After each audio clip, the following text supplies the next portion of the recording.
Всем привет! Меня зовут Айдерка Новопекова, я студентка третьего курса экономического факультета. Я являюсь победительницей именной стипендии по общественной деятельности. Мой путь в общественную деятельность начался еще в школьные времена, в школьные годы.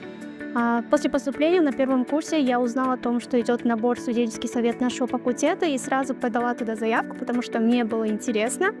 И после этого у меня началась яркая, насыщенная студенческая жизнь. Я начала участвовать в организации различных мероприятий, межфакультетских, межвузовских. Сама принимала участие в различных конференциях, круглых столах, а также занималась медиапродвижением наших социальных сетей, нашего факультета. Одним из самых значимых мероприятий для меня стало мероприятие во время ориентационной недели, которое мы проводили в этом году, в 2024 году для первокурсников.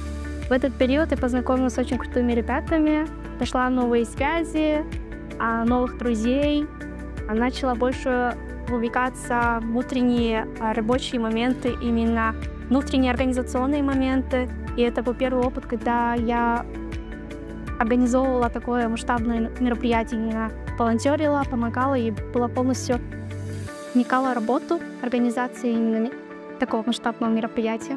Благодаря общественной деятельности я приобрела бесценный опыт, нашла новых друзей, стала более креативной и более гибкой в различной ситуации. На данный момент я являюсь председателем студенческого совета экономического факультета. Также являюсь участником различных студенческих объединений, такие как «Волонтеры Лучи Добра», «СОТА», студенческий парламент, СНО и так далее. Но, конечно, важно не забывать про учебу тоже. Все эти активности — это, конечно, круто, весело, ярко, но очень важно грамотно совмещать это все учебой. От меня как совет всем ребятам: никогда не бойтесь пробовать и ошибаться, потому что именно ошибки дают нам бесценный опыт.